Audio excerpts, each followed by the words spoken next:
प्रिय भैया बहनों, आज हम सब लोग इस क्लास के माध्यम से हाइड्रोकार्बन पढ़ेंगे। हाइड्रोकार्बन और उनके नाम और सूत्र कैसे बनाते हैं वो सीखेंगे।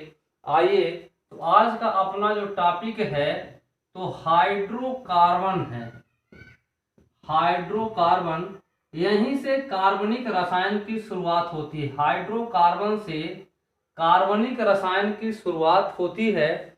तो जो हाइड्रोकार्बन शब्द है इसमें दो शब्द है, हाइड्रो प्लस कार्बन। तो हाइड्रोजन, हाइड्रो से मतलब हुआ हाइड्रोजन, हाइड्रोजन और प्लस क्या है, कार्बन है। मतलब ऐसे यौगिक जो हाइड्रोजन और कार्बन से मिलकर बने होते हैं उन्हें हाइड्रोकार्बन कहते हैं। अब हम लोग हाइड्रोकार्बन का वर्गीकरण देखेंगे। इसकी परिभाषा एक बार पुनः सुनेंगे। वे कार्बनिक यौगिक जो हाइड्रोजन और कार्बन से मिलकर बने होते हैं उन्हें हाइड्रोकार्बन कहते हैं। तो हाइड्रोकार्बन को मुख्यतः दो वर्गों में बांटा गया। हाइड्रोकार्बन को मुख्यतः दो वर्गों में बांटा गया। पहला वर्ग था संतृप्त हाइड्रोकार्बन। संतृप्त हाइड्रोकार्बन, संतृप्त हाइड्रोकार्बन। दूसरा है असंतृप्त हाइड्रोकार्बन। संतृप्त हाइड्रोकार्बन और दूसरा है असंतृप्त हाइड्रोकार्बन। अब देखिए, संतृप्त हाइड्रोकार्बन क्या होते हैं, तो ये किससे मिलकर बने होते हैं, कार्बन और हाइड्रोजन से। जब ये आपस में जुड़ते हैं तो जुड़ने का काम कार्बन कार्बन के बीच में होता है। जब अपनी चैन बनाते हैं तो कार्बन कार्बन आपस में जुड़ते हैं, फिर इनसे हाइड्रोजन लगे होते हैं। तो जब किसी कार्बनिक यौगिक में या किसी हाइड्रोकार्बन में सभी कार्बन परमाणु आपस में से, ये दो कार्बन के बीच में, ये दो कार्बन, यहाँ के दो कार्बन, जब इनके मध्य के दो कार्बनों के मध्य, सभी दो कार्बनों के मध्य सिंगल बंध होता है। जो ये डैश देख रहे हैं आप लोग दो कार्बन के बीच में, इस डैश को बंध पढ़ते हैं रसायन शास्त्र में, इसको बॉन्ड कहते हैं। ये डैश जो दिख रहा है इस प्रकार से, इसको बॉन्ड कहते हैं। और जो संतृप्त हाइड्रोकार्बन होते हैं उनमें कार्बन कार्बन परमाणुओं के बीच में, ये कार्बन के बीच में बंध जो बना है उसकी संख्या एक होगी। यानी एकल संतृप्त हाइड्रोकार्बनों के मध्य एकल बंध पाया जाता है, जिसको इंग्लिश में बोलते हैं सिंगल बॉन्ड। सिंगल बॉन्ड यानी कार्बनों के मध्य में सिंगल बंध का पाया जाना संतृप्त हाइड्रोकार्बन कहलाता है। संतृप्त हाइड्रोकार्बन को फिर से सुनेंगे।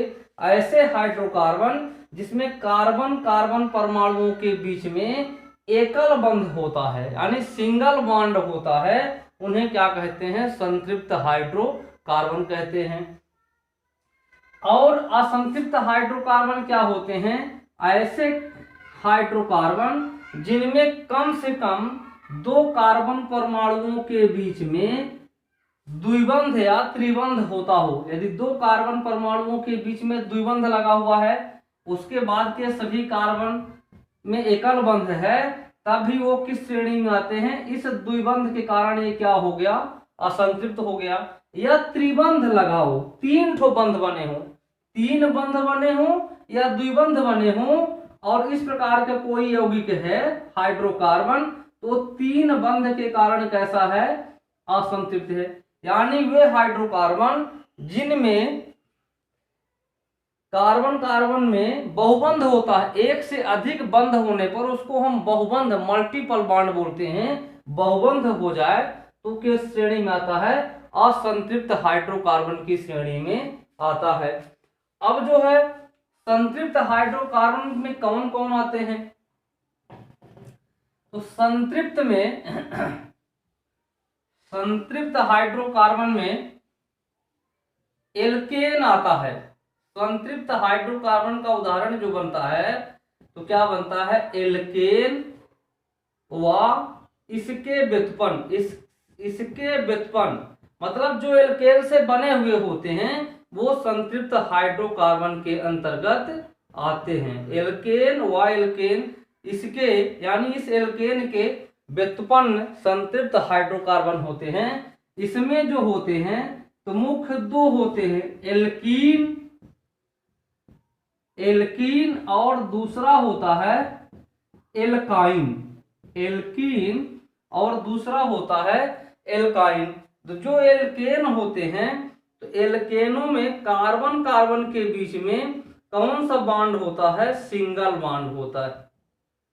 कार्बन कार्बन के बीच में सिंगल बॉन्ड पाया जाता है। जो एल्कीन होते हैं तो कार्बन कार्बन के बीच में डबल बॉन्ड पाया जाता है, द्विबंध जिसके बोलते हैं, डबल बॉन्ड पाया जाता है। और जो एल्काइन होते हैं तो कार्बन कार्बन के मध्य में ट्रिपल बॉन्ड पाया जाता है, त्रिबंध, ट्रिपल बॉन्ड पाया जाता है। यानी एन शब्द का उच्चारण हुआ। केवल देखिए एल्केन लास्ट में क्या आ रहा है, एन आ रहा है। तो वो एन क्या शो करता है, इस एन, ये एन बताता है कि जो कार्बन है वो कार्बन आपस में किस बंध से जुड़े हुए हैं, एकल बंध से जुड़ा हुआ है। एन शब्द एल्केन, एल्क छोड़ दीजिए, फिर एन लगा है। एन शब्द किसको शो करता है, एकल बंध को। ध्यान रखेंगे, एन आया मतलब कार्बन परमाणुओं के मध्य में एकल बंध है। जो इन शब्द आ गया, इन शब्द आ गया, इसमें देखिए एल्क धन इन आ गया तो कार्बन कम से कम कार्बन कार्बन परमाणु में किन्हीं दो कार्बनों के बीच में क्या उपस्थित है, द्विबंध उपस्थित है।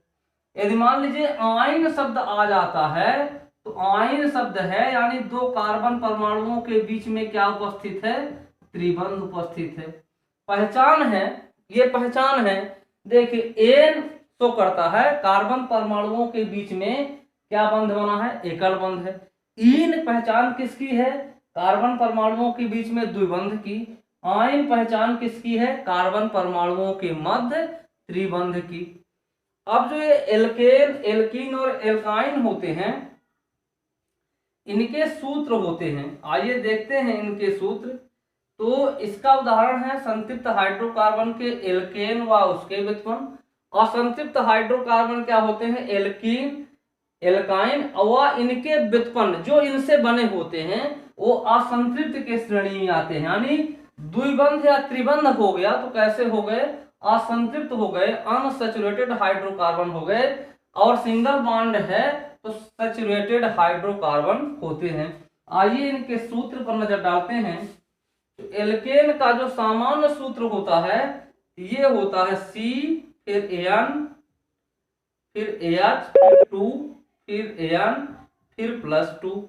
ये एल्केन का सामान्य सूत्र है CnH2n +2। एल्कीन का सामान्य सूत्र होता है CnH2m CnH2n। एल्काइन का सामान्य सूत्र है CnH2n-2। ये एल्काइन का सामान्य सूत्र हो गया। ध्यान रखेंगे जहां n, जिसमें n जो आया है स्मॉल n, ये कार्बन परमाणुओं की संख्या है। n क्या है, कार्बन परमाणुओं की संख्या है। n क्या है, कार्बन परमाणुओं की संख्या है। एक कार्बन, दो कार्बन, तीन, यानी n का मान 1 2 3 4 5 आदि हो सकता है।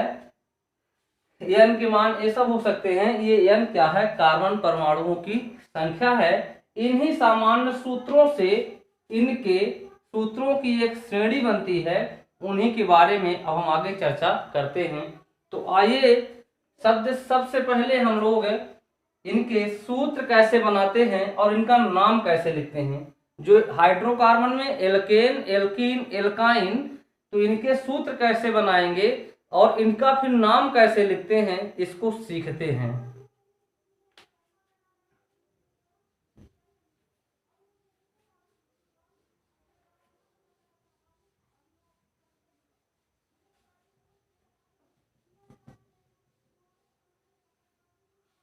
तो यहां पर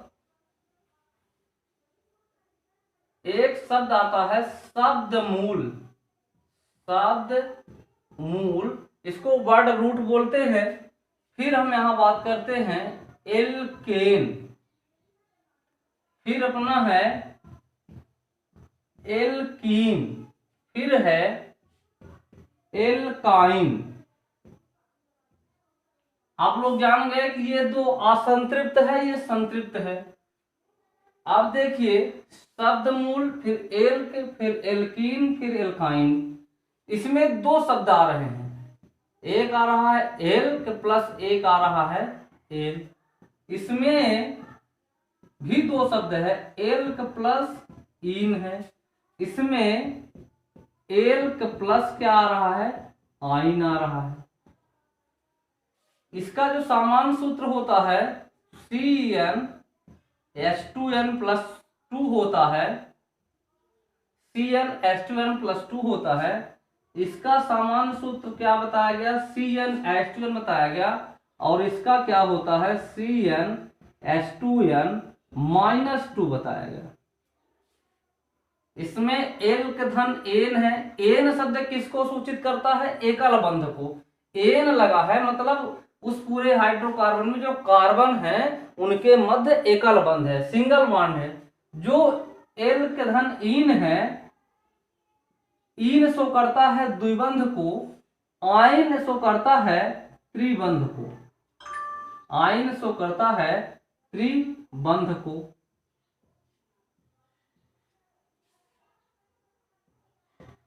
अब यहां पर फार्मूला मिल गया आपको, CnH2n plus 2, CnH2n, CnH2n minus 2। अब देखिए कोई भी कार्बनिक यौगिक है जो इसमें लिखा है शब्द मूल, वो कार्बनिक यौगिकों में का जो शब्द मूल है, जहां से निर्माण होती है यौगिकों के नाम और सूत्र की धारणा, तो शब्द मूल जो होता है तो कार्बनिक यौगिकों में कार्बन परमाणुओं की संख्या को बताता है। किसको बताता है, कार्बनिक यौगिकों में कार्बन परमाणुओं की संख्या को निरूपित करता है। इसको बोलते हैं वर्ड रूट। वर्ड रूट भी कहते हैं। जैसे मान लीजिए किसी कार्बनिक यौगिक में एक कार्बन है, उसमें कार्बन परमाणुओं की संख्या कितनी है, एक है। तो उसके लिए जो वर्ड रूट दिया गया तो क्या बताया गया, मेथ। दो कार्बन है तो उसके लिए जो रूट आया वो क्या आया, एथ। तीन कार्बन के लिए क्या होता है, प्रोप। चार कार्बन के लिए क्या होता है, ब्यूट। पांच कार्बन के लिए होता है पेंट। छह कार्बन के लिए होता है हेक्स। सात के लिए होता है हेप्ट। आठ के लिए होता है आक्ट। 9 के लिए होता है नॉन। और 10 के लिए होता है डेक। ब्यूट के बाद सभी में शब्दमूल के साथ एक अतिरिक्त ए जोड़ लेते हैं। उसको हम लोग आगे पढ़ेंगे कि क्यों लगाए थे। सभी के साथ एक अतिरिक्त ए जोड़ लेते हैं, इसके बारे में आगे जानते हैं। ये आपका हो गया शब्दमूल वर्ड रूट। 1 कार्बन आया, यदि मान लीजिए तो उसके लिए मैथ हो गया। यदि कहीं पर लिखा है कोई यौगिक दिया हुआ है, उसका लिखा हुआ है पेंटेन, क्या लिखा हुआ है, पेंटेन, तो केवल उसके पेंट वर्ड से क्या अर्थ निकल रहा है, इस यौगिक में 5 कार्बन है। पेंट से क्या तात्पर्य है कि जो कार्बनिक यौगिक है उसमें कितने कार्बन है, 5 कार्बन है। यदि कहीं ब्यूट लिखा है तो ब्यूट वर्ड से क्या तात्पर्य है, उस कार्बनिक यौगिक में कितने कार्बन है, 4 कार्बन है। अब मान लीजिए लिख गया ब्यूटीन, तो ब्यूट यानी 4 कार्बन। इन का मतलब होता है कि उस कार्बनिक यौगिक में द्विबंध लगा हुआ है। इन किसको शो करता है? कार्बनिक यौगिक के द्विबंध को शो करता है। लिखा है मान लीजिए प्रोपाइन, प्रोप का मतलब हुआ 3 कार्बन, आयन का मतलब हुआ त्रिबंध। आयन से क्या मतलब होता है? त्रिबंध है। ठीक, अब हम इनके सूत्र का निर्माण करते हैं। तो इसमें सबसे पहले हम जो n है कार्बन परमाणुओं की संख्या है, मान लीजिए कि n का मान यहां पर 1 है, n बराबर क्या हो गया? 1 हो जाए, n की वैल्यू 1 हो, तो जब n बराबर 1 हो जाएगा तो इस सूत्र में n का मान 1 रखेंगे तो C1, फिर C1 हो गया, फिर H2 इंटू 1 प्लस 2, तो ये हो जाएगा C1, 1 लिखते नहीं, H2 प्लस 2, तो ये हो जाएगा CH, अब 2 प्लस 2 बराबर क्या हो गया? 4, CH4। इस यौगिक के n बराबर 1 रखने पर जो हमको सूत्र मिला तो क्या मिला? CH4 मिला। सूत्र क्या मिला? CH4 मिला। अब देखिए किस सूत्र से बनाए हैं? n वाले से बनाए हैं। किससे बनाए हैं? n वाले से। कितने कार्बन है? 1 कार्बन है। तो शब्द एल्क क्या है? मेथ है। एल्क क्या है? मेथ है। उसमें क्या जोड़ देना है? n। इसका नाम क्या हो जाएगा? मेथेन। जो एल्क लिखा है तीनों में, यही एल्क क्या है? शब्द मूल है। और शब्द मूल ये दिए हुए हैं, 1 कार्बन के लिए मेथ, 2 के लिए एथ, 3 के लिए प्रोप, 4 के लिए ब्यूट, ये दिए हुए हैं। तो इसका नाम आपका क्या बन जाएगा? मेथेन। फिर से समझिए, n बराबर 1 लिया, तो इस सूत्र में CnH2n+2 में 1 को रखा, तो C1H21 इंटू 1 प्लस 2, फिर ये हुआ CH2+2, तो 2 जुड़ जाएंगे तो 4 हो गया, तो CH4 सूत्र बना। और 1 कार्बन था तो मेथ लिखा। किस वाले सूत्र से बना था? n वाले से। तो क्या लगा दिया? एल, मेथ धन n, तो क्या बन गया? मेथेन बन गया। आइए दूसरा बनाते हैं। n बराबर 2 लेते हैं। जब n बराबर 2 लेते हैं तो सूत्र में रखते हैं, तो C2, n के जगह में क्या रखेंगे? 2 रखेंगे।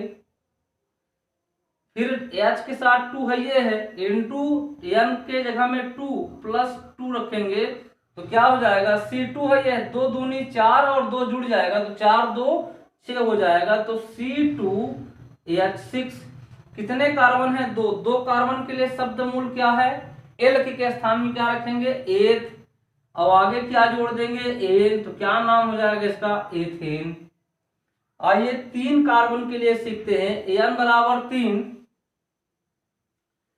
तो CH2 इंटू 3 प्लस 2, अब क्या हो जाएगा? 3 तो रहेगा, C3, 2 तिहाई 6, 6 2 8, H8।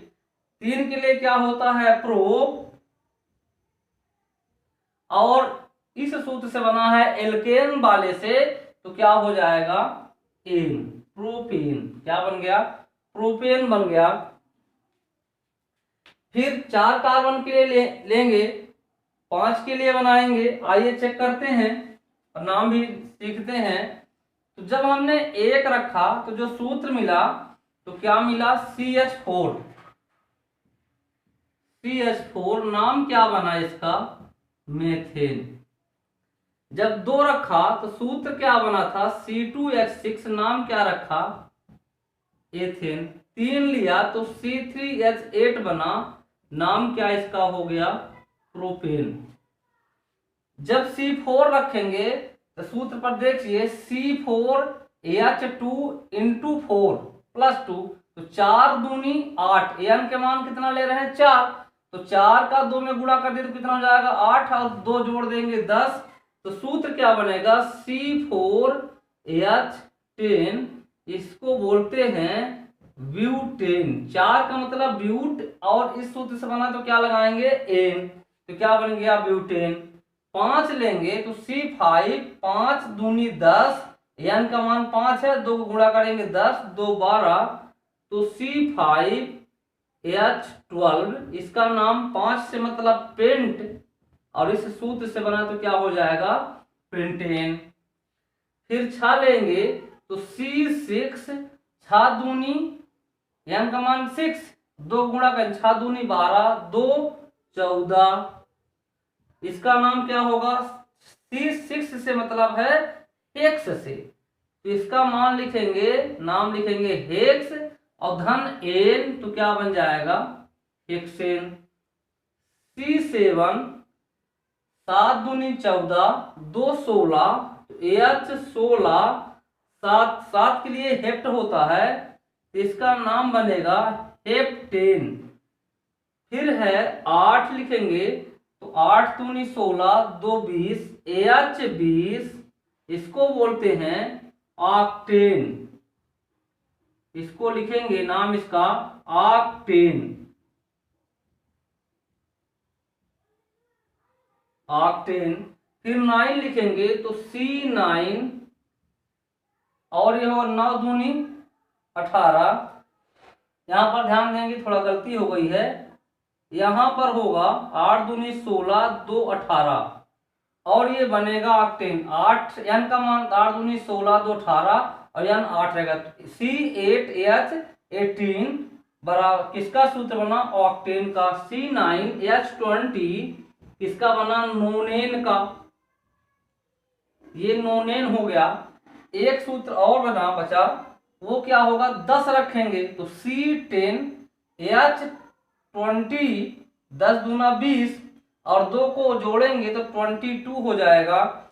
इसका सूत्र यहां लिख देते हैं, 10वें नंबर का सूत्र यहां लिख देते हैं, C10H22 डेकेन बोलते हैं, क्या बोलेंगे, डेकेन, इसका नाम बनता है डेकेन। ये एल्केन श्रेणी के सदस्यों के सूत्र और नाम हो गए। इसी प्रकार से एल्कीन के बनाते हैं, आइए एल्कीन के सीखते हैं। तो एल्कीन में जब n का मान 1 रखते हैं तो जो सूत्र प्राप्त होता है जो क्या आता है, C1H2 इंटू 1, H2 n का मान 1, तो ये हो जाएगा C1 लिखते नहीं तो क्या होगा, H2। अब देखिए CH2 पड़ा, ये थोड़ा सा अस्थायी यौगिक होता है, अस्थायी कोष्टक में लिख लेंगे, इसका नाम क्या होगा, एक कार्बन के लिए मेथ, एक कार्बन के लिए क्या होता है, मेथ होता है, और क्या जोड़ देंगे, इन, इसका नाम बनेगा मेथिन, क्या बन जाएगा, इसका नाम मेथिन बन जाएगा। फिर देखिए 2 लिखते हैं, जब 2 लिखेंगे तो C2H2 इंटू 2, तो क्या बचाएगा, 2 दूनी 4 हो गया। अब क्या हुआ, C2H4, 2 कार्बन तो 8, द्विबंध से एल्कीन के सूत्र से बना तो इन, धन इन, तो किस में बदल जाएगा, एथीन में। फिर जो है 3 जब रखेंगे तो C3H6 हो जाएगा। इस वाले में ध्यान रखेंगे, कार्बन कितनी संख्या लेंगे उसके दूना हाइड्रोजन हो जाएंगे, देख इतनी संख्या लेंगे उसका दूना कर देंगे, हाइड्रोजन हो जाएगा। तो C3 तो H6, 3 का मतलब प्रोप, इन है इसमें तो प्रोपीन हो जाएगा, प्रोपीन। 4 लेंगे तो C4 का दूना H8, और यहां पर क्या हो जाएगा, ब्यूटीन हो जाएगा। 5 लेंगे तो C5, 5 दूना H10, इसको बोलते हैं पेंटीन। एल्कीन वाले में कार्बन की संख्या जितनी रहेगी उसकी जस्ट डबल हम क्या करेंगे, हाइड्रोजन की संख्या करते हैं। 6 लेंगे तो C6H12, इसको बोलते हैं हेक्सीन, हेक्सीन बोलते हैं, हेक्सीन। इसके आगे के सूत्र देखते हैं,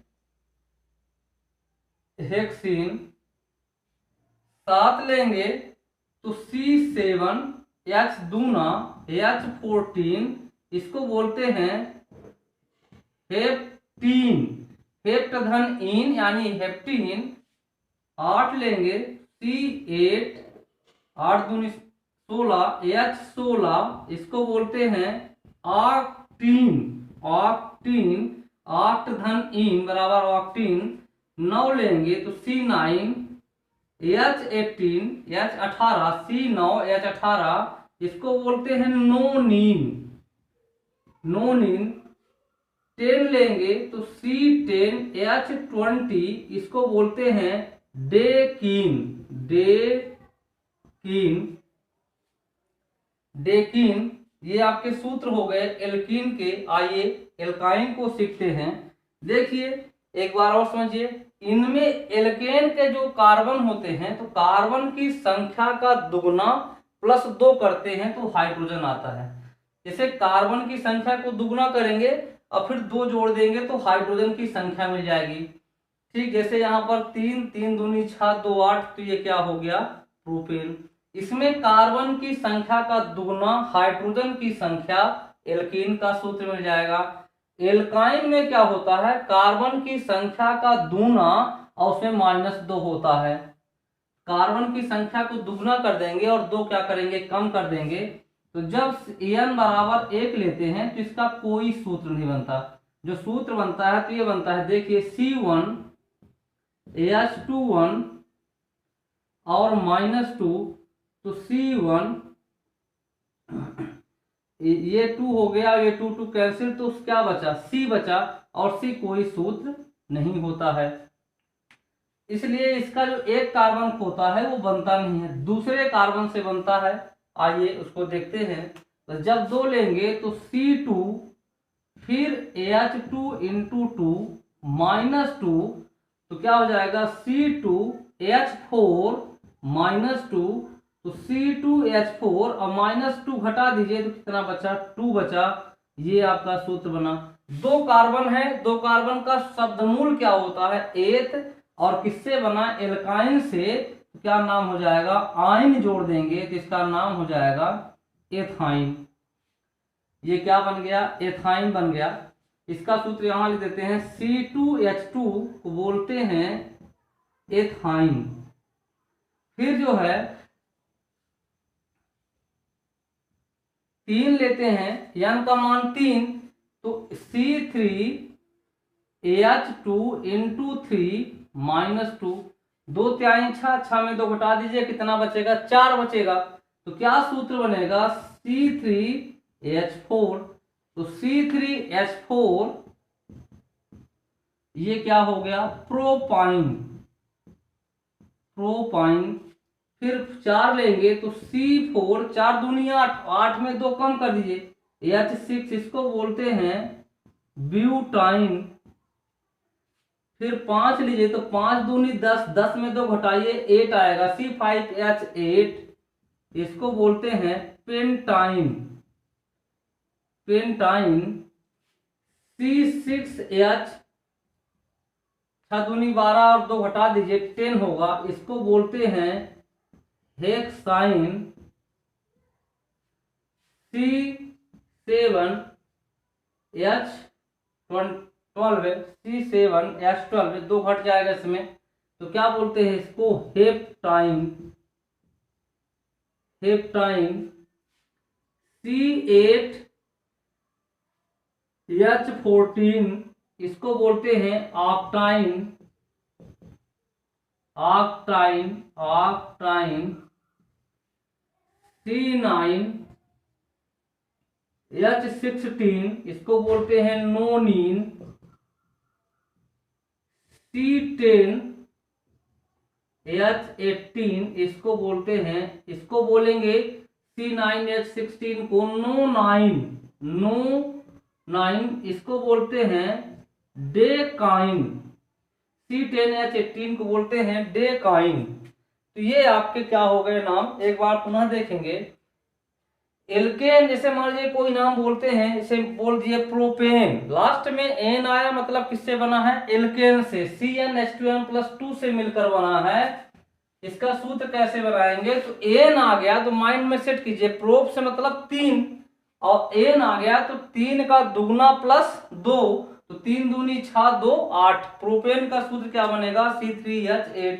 बोल दिए एथीन, एथीन एथ का मतलब 2 कार्बन, इन लगा है मतलब उसका केवल दूना, इन का मतलब केवल क्या हो गया, दूना, उसका दुगना कर दीजिए, तो एथ का मतलब 2, तो 2 दूनी 4, तो C2H4 किसका सूत्र होता है, एथीन का। बोल दिए ब्यूटाइन, ब्यूटाइन, आइन का मतलब दुगना से 2 कम, कार्बन हाइड्रोजन की संख्या दुगना से 2 कम, तो ब्यूट का मतलब 4 कार्बन, और हाइड्रोजन की संख्या कितनी लिखेंगे, दुगना से 2 कम, तो ये क्या हो गया, C4H8, अब 8 में 2 घटा देंगे तो 6 बचेगा, C4H6 ब्यूटाइन। इसको अपने माइंड में सेट करेंगे, अगली कक्षा में हम लोग इनकी संरचना बनाना सीखेंगे, और जो है इसके बाद हम इसके आगे चलेंगे। ये ऑर्गेनिक केमिस्ट्री की बेसिक शुरुआत होती है, कक्षा 9th के लिए भी, 10th के लिए, 11th के लिए, 12th, यानी 9th से 12th की कक्षाओं के लिए बहुत महत्वपूर्ण टॉपिक है, इसको तैयार करेंगे। ये तैयार हो जाएगा तो ऑर्गेनिक केमिस्ट्री पढ़ने में आपको बहुत आनंद आएगा और कोई दिक्कत नहीं होगी। धन्यवाद।